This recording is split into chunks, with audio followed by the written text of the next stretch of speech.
आपण पोर्टलवर सुरू केलेली ही जी भरती आहे, ज्याच्यामुळे ना तर शाळेला शिक्षक मिळत नाही, ना तर कायद्याचं अनुपालन होत नाही, अशा अवस्थेमध्ये हे पोर्टलच्या द्वारा सुरू असलेली भरती बंद करून मॅनेजमेंटचा जो अधिकार आहे तो ॲक्टमधला जो अधिकार आहे तो आपण रिस्टोअर करणार आहात काय, हा माझा एक मुद्दा आहे. अर्धा तास चर्चा क्रमांक 4. जगन्नाथ अभ्यंकरजी, अर्धा आपल्याला तास चर्चा 10 क्रमांक मिनिटं आहेत बोलायला. 4. 10 मिनिटं बोला, त्याच्यानंतर उत्तर देतील ते.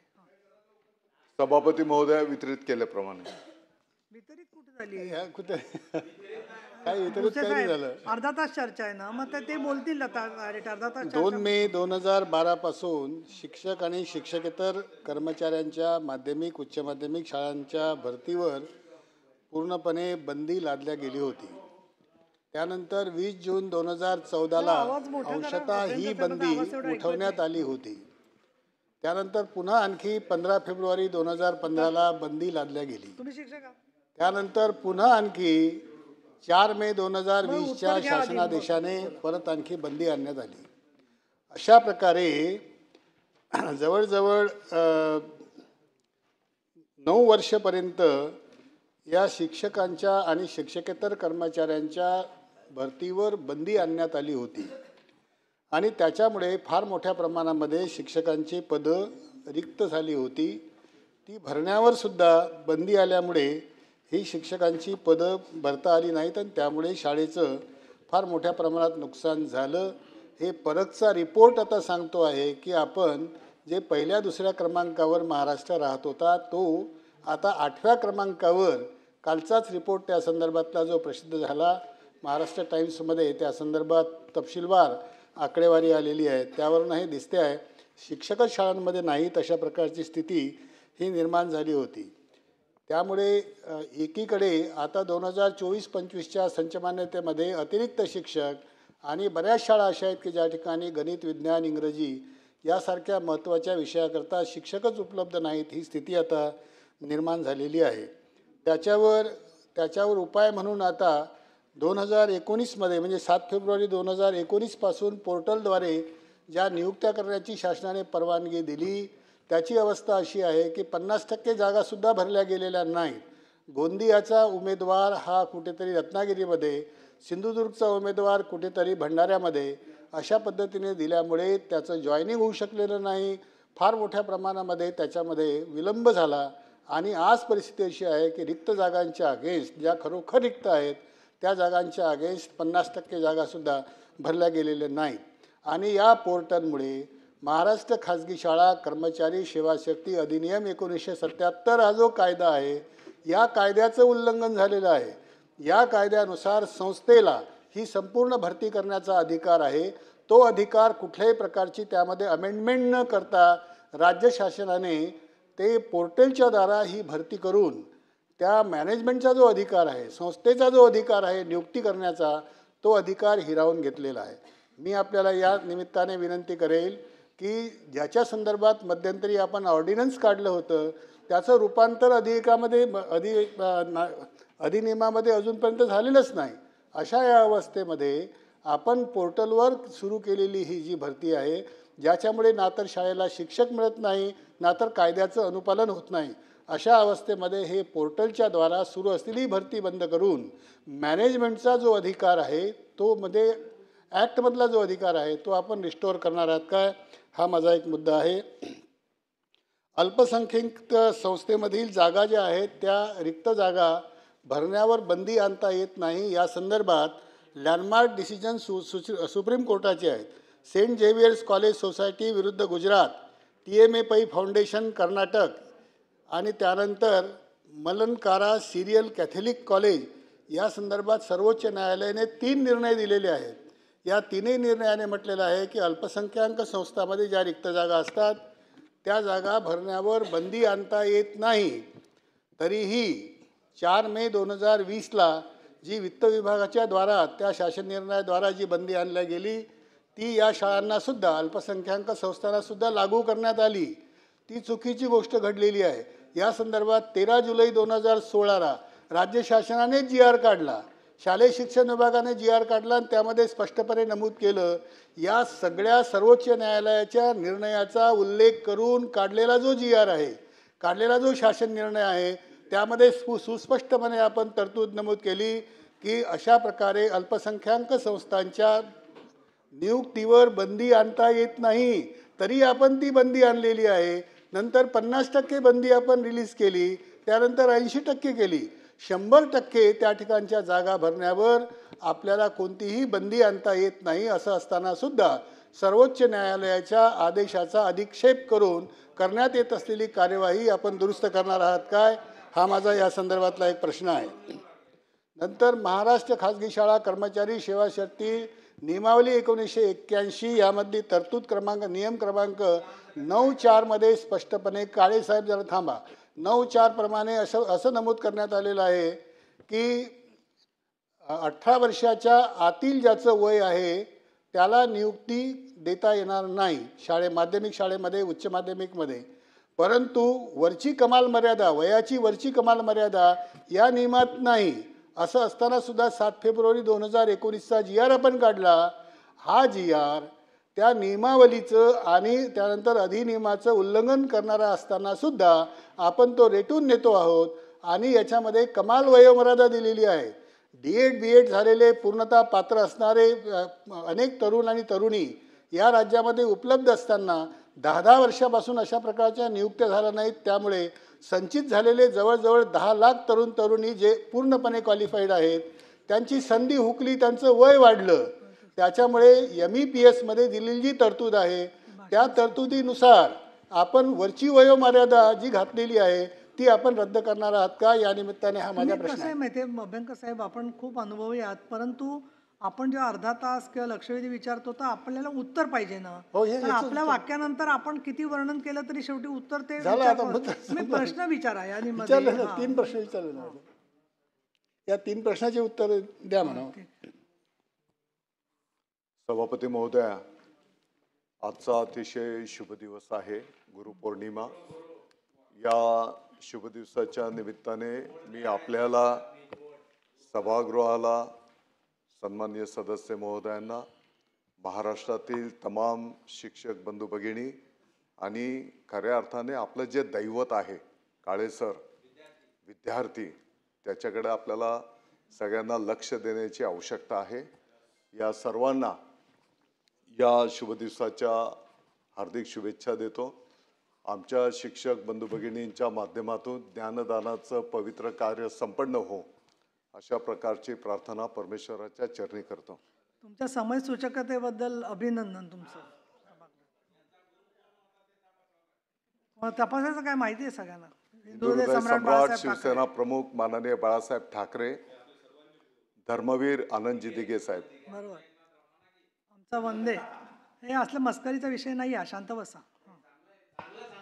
कधी जाऊ दुसऱ्याच्या गुरुबद्दल तर मस्करी करतो ना. सभापती महोदया, खऱ्या अर्थाने आजची अर्धा तास चर्चा होती की जे काही पवित्र पोर्टलद्वारे जी काही भरती संपन्न होते याच्या वयोमर्यादेच्या संदर्भातला हा प्रमुख विषय आणि गाभा होता. तर या संदर्भामध्ये जो काही शासन निर्णयामध्ये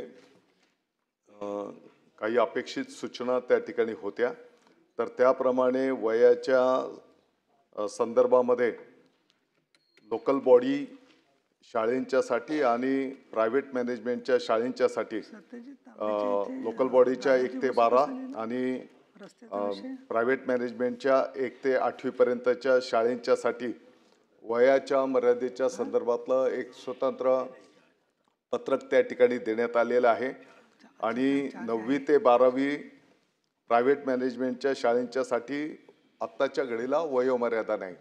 त्याच्यामुळे यापूर्वी बाबा कोणाला संधी मिळाली नव्हती, तर मला वाटतं की वयाच्या मर्यादाच नसल्यामुळे ती संधी त्याची हुकली असं बोलण्याचं काही कारण नाही.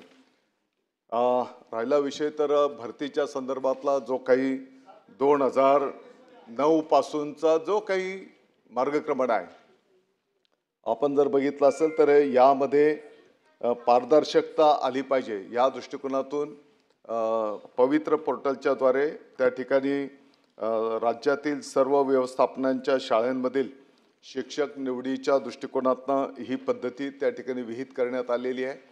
आणि आपल्या माहितीकरता मला सांगायचं आहे की पहिल्या टप्प्यामध्ये 18,034 एवढी पदं या पवित्र पोर्टलद्वारे त्या ठिकाणी पहिल्या टप्प्यामध्ये भरती प्रक्रिया संपन्न झालेली आहे. दुसऱ्या टप्प्यामध्ये आता 9,000 पेक्षा जास्तीच्या जागांची भरती आता प्रोसेसमध्ये आहे. याच्यामध्ये विना मुलाखती 1000 पेक्षा जास्तीच्या जागा ऑलरेडी डेप्यूट झालेल्या आहेत आणि मुलाखतीचं जे काही प्रावधान आहे संस्थेच्यासाठी त्याप्रमाणे आता त्याची भरतीची प्रक्रियाही त्या ठिकाणी प्रगतीपथावर आहे. आणि म्हणून मला वाटतं की पवित्र पोर्टलद्वारे अतिशय स्मूथली ही प्रक्रिया त्या ठिकाणी संपन्न होत आहे. तत्राप आणखी तिसऱ्या टप्प्यामध्ये आपण जेव्हा जाणार आहोत तर आपल्या ज्या काही सूचना आहेत त्या सूचनांचं त्या ठिकाणी स्वीकार करू. शेवटी एखादं नवीन गोष्ट जेव्हा आपण करायला घेतो तर त्याच्यामध्ये काही थोडंफार काही राहिलेलं असेल तर चांगल्या सूचनांचं स्वागतच असतं. आणि म्हणून मला वाटतं की तिसऱ्या टप्प्यामध्ये जेव्हा आपण जाऊ तर त्याच्यामध्ये आपल्या चांगल्या सूचनांचं त्या ठिकाणी स्वागत केलं जाणार आहे. पवित्र पोर्टल संदर्भातील अधिसूचना विधानमंडळास ऑलरेडी सादर करण्यात आलेली आहे आणि अल्पसंख्याक संस्थांना 80% भरती आता करताच येते आहे. म्हणजे त्याच्यामध्ये काही अडथळा आहे अशातला काही भाग नाही. ज्ञानेश्वर म्हात्रे थांबा ना अभ्यंकर. आता हो देते मी प्रत्येकाला फक्त सभापती महोदया आणि शेवटी अभ्यंकरांना एकदा देते. सुरुवातीला आपणा सर्वांना गुरुपौर्णिमेच्या खूप खूप शुभेच्छा. फक्त थोडक्यात घ्या. मंत्री महोदय आपलं मला पहिल्यांदा आभार मानायचं आहे. काल जे आझाद मैदान आंदोलन सुरू होतं 10,000 शिक्षक त्या ठिकाणी आले होते. त्या संदर्भात माननीय मुख्यमंत्र्यांनी काल तोडगा काढला आणि अधिवेशन संपण्यापूर्वी शिक्षकांचा जुलै पेढीन ऑगस्टचा पगार देण्याचे त्यांनी त्या ठिकाणी आश्वासित केलं आहे. त्यामुळे शिक्षकांमध्ये आनंदाचं वातावरण पसरलं आहे. म्हणून तमाम शिक्षक बांधवांच्या वतीने मी राज्याचे मुख्यमंत्री आपले देवेंद्र फडणवीस साहेब, उपमुख्यमंत्री एकनाथजी शिंदे साहेब, उपमुख्यमंत्री अजितदादा पवार, आदरणीय शिक्षण मंत्री महोदय आपण स्वतः आणि काल ज्यांनी मध्यस्थी केली गिरीजी महाजन साहेब यांचे या ठिकाणी खूप खूप आभार मानतो. मंत्री महोदय अत्यंत आपण कार्यक्षम मंत्री आहात. सातत्याने आम्हाला सांभाळून घेत असता आमदारांना. अत्यंत महत्त्वाचा प्रश्न अभ्यंकर साहेबांनी या ठिकाणी आणला आहे. मंत्री महोदय DEDचे जे शिक्षक असतात त्यांची ऑलरेडी त्यांना लवकर नोकरी लागते, परंतु जे BEdचे जे शिक्षक असतात त्यांची वयाची मर्यादा खरोखरच उलटून गेलेली असते आणि ती वयाची मर्यादा उलटून गेली की त्यांना नोकरीही मिळत नाहीत. तर त्याकरता ती वयाची मर्यादा आपण वाढवणं गरजेचं आहे. आपण वाढवणार का? दुसरं, पवित्र पोर्टलच्या अगोदर काही विना अनुदान तत्वावरचे शिक्षक कार्यरत आहेत, त्यांना आजतागायत मान्यता मिळालेली नाही आहे. काही तांत्रिक अडचणी वगैरे होत्या, त्यांचे प्रस्ताव शिक्षण विभागामध्ये प्रलंबित आहेत. तर त्या विना अनुदान तत्वावरच्या शिक्षकांना वैयक्तिक मान्यता देण्यासाठी आपण पुढाकार घेणार का? दुसरं, आता 80% भरती सगळ्या ठिकाणी आपण शासन आदेश काढलेला आहे. 100% भरती करणं गरजेचं आहे साहेब, कारण विद्यार्थ्यांचं शैक्षणिक नुकसान होतं आहे. तर ते आपण करावं, ते करणार का? पेसा अंतर्गत जे आदिवासी जिल्हे आहेत त्यामध्ये रोस्टर तपासणी करून मिळत नाही, त्यामुळे पवित्र पोर्टल त्यांची नोंद करता आली नाहीत. एक शाळेमध्ये 5-5, 6-6 जागा, मोठ्या शाळेमध्ये 10-10 जागा रिक्त आहेत. त्यामुळे विद्यार्थ्यांचे शैक्षणिक नुकसान होत आहे. तर त्यावर काहीतरी मार्ग काढून आपण ती करणार का? आणि पुढची भरती जी होईल ती जिल्हानिहाय आपण करणार का? असे माझे 2-3 प्रश्न आहेत. हे पहा, एक लक्षात घ्या सगळ्यांनी. मंत्री महोदय एक क्षण बरं. हे पहा, याच्यानंतर 5 क्रमांकाची चर्चा आहे, 6 आहे, 7 आहे.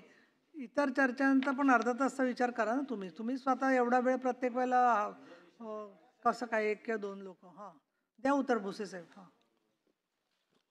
सभापती महोदया, पहिल्या सन्मान्य सदस्य अभ्यंकर साहेबांच्या प्रश्नाला उत्तर देतानाच मी या ठिकाणी सांगितलेलं आहे की प्रायव्हेट मॅनेजमेंटच्या 9वी ते 12वी या शाळेंमध्ये शिक्षक भरतीच्या संदर्भामध्ये जास्तीत जास्त वयाची अट त्या ठिकाणी शिथिलच आहे आणि त्याच्यामुळे कोणाला संधी मिळाली नाही असं काही त्या ठिकाणी परिस्थिती नाही.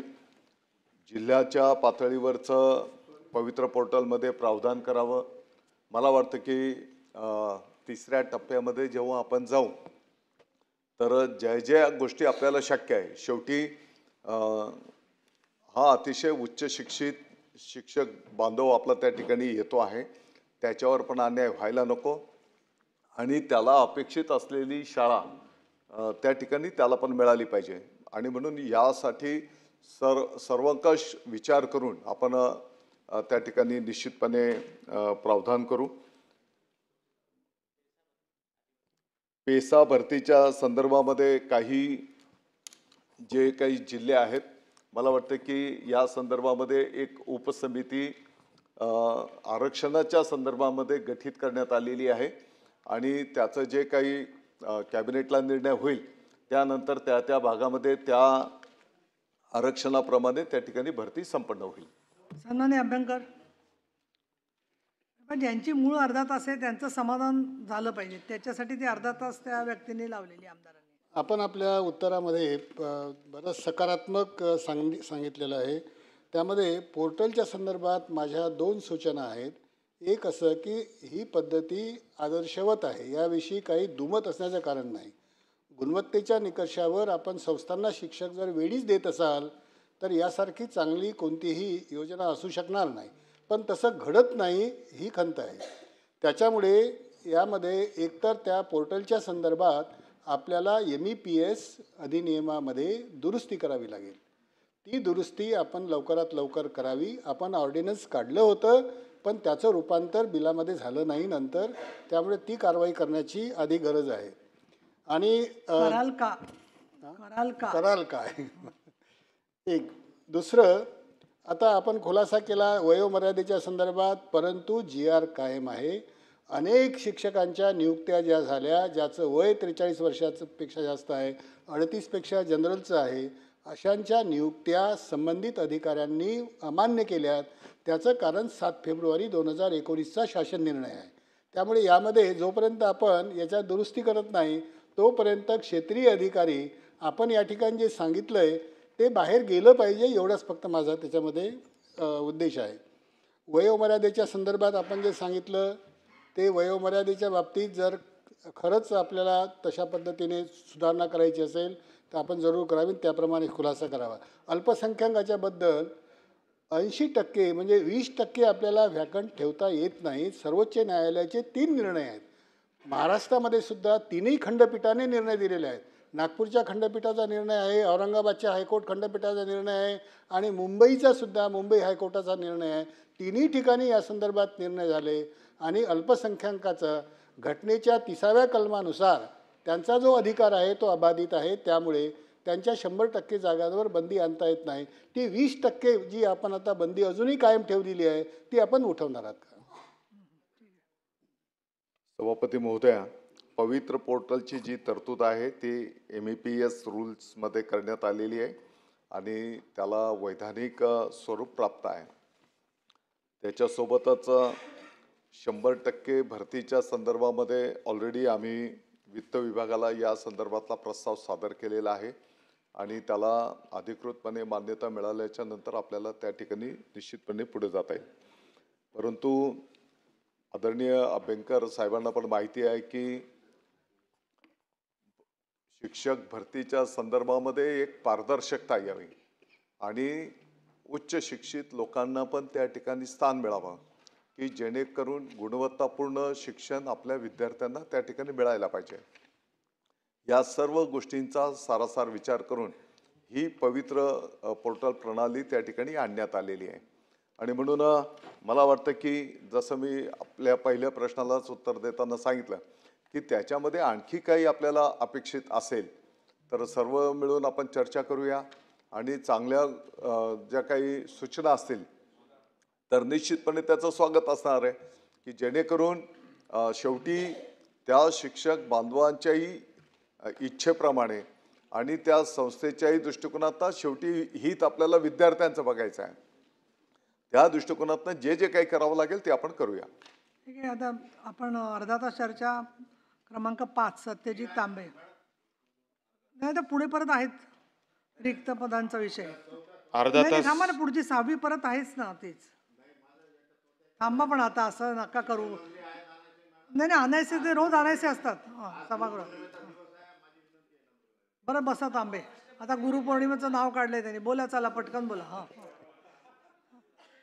सन्मान्य सभापती महोदय, आपल्याला आणखीन आपल्या सर्व सहकाऱ्यांना या गुरुपौर्णिमेच्या मी मनापासून हार्दिक शुभेच्छा देतो.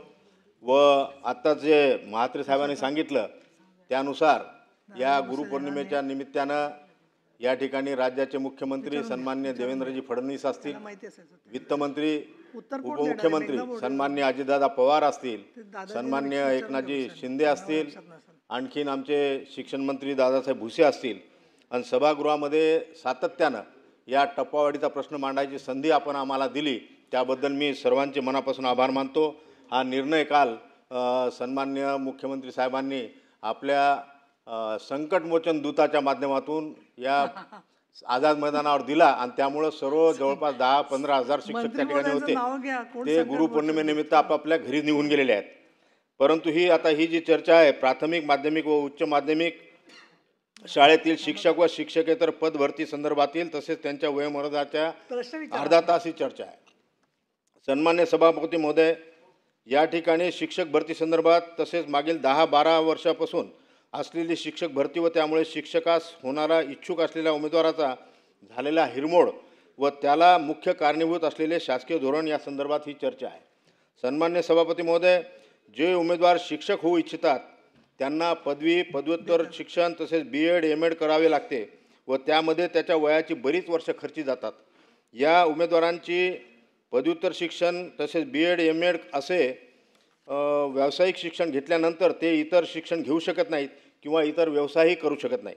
म्हणून या पवित्र पोर्टल टप्पामध्ये जे उमेदवार 6 ते 8 गटामध्ये नियुक्त झाले त्यांना टप्पा 2 मध्ये 9वी 10वी किंवा 11वी 12वीच्या गटामध्ये नियुक्ती होण्यासाठी संधी उपलब्ध आहे. सन्मान्य सभापती महोदय, यामुळे बरेच उमेदवार अगोदर नियुक्त झाले आणि सुद्धा पवित्र पोर्टल भरती 2 मध्ये मुलाखतीसाठी पात्र ठरलेले आहेत. या ठिकाणी माझा प्रश्न असा आहे की यामुळे जे उमेदवार आपली वयोमर्यादा ओलांडत आहेत त्या उंबरठ्यावर आहेत त्या नियुक्तीची संधी त्यांना मिळत नाही. याचं कारण की पहिल्या गटामध्ये जर त्याला नियुक्ती मिळाली असेल तर त्यांना पुन्हा पवित्र पोर्टलवरती आपल्या संधी मिळते. म्हणून माझी विनंती आहे की यामुळे एका उमेदवाराला अर्ज करताना कोणत्याही गटात आपल्या शैक्षणिक पात्रतेनुसार अर्ज करण्याची संधी असावी व नियुक्ती मिळाल्यानंतर पुनर्नियुक्तीसाठी त्याला पुन्हा संधी देण्यात येऊ नये. म्हणजे एकदा पवित्र पोर्टलच्या माध्यमातून त्याला नियुक्ती मिळाल्याच्यानंतर पुन्हा पवित्र पोर्टलवरती त्याला मिळण्याची संधी येऊ नये. म्हणजे जे 10-11 वर्षापासून वंचित आहेत तर त्या लोकांना त्या ठिकाणी संधी मिळेल. हा माझा एक प्रश्न आहे. दुसरा प्रश्न नाही काय माहिती आता इतर आहेत ना चर्चा बाकी. नाही, दुसरा प्रश्न माझा असा आहे की पवित्र पोर्टल मार्फत शिक्षक भरती केली जाते. ती पदभरती 3 ते 4 वर्ष अंतराने होत आहे. त्यामुळे बरेच उमेदवार आपली वयोमर्यादा ओलांडतात. तरी पवित्र पोर्टल मार्फतची भरती दरवर्षी रिक्त जागेनुसार घेण्यात यावी. हा माझा दुसरा प्रश्न आहे की जेणेकरून जे उमेदवार वयोमर्यादाच्या उंबरठ्यावर आहेत त्यांना संधी मिळेल व नोकरीपासून ते वंचित राहणार नाही. तरी पवित्र पोर्टलच्या मार्फत भरती दरवर्षी रिक्त जागेनुसार आपण करणार का? मान्य सभापती महोदय, शिक्षक भरती संदर्भात समस्या आहेत अशा शिक्षकेतर बाबतीतही आहेत. म्हणजे शिक्षकांच्या भरतीबद्दल आहे तसं शिक्षकेतर कर्मचाऱ्यांच्या बाबतीत आहे. त्याच्यावर त्यांनी वारंवार उत्तर दिली आहेत. परत तुम्ही तेच प्रश्न कसे घेताय? विषय काय चाललाय त्यांचा त्याचं उत्तर दिलं. बस बस बस आता झाले तुमचे प्रश्न.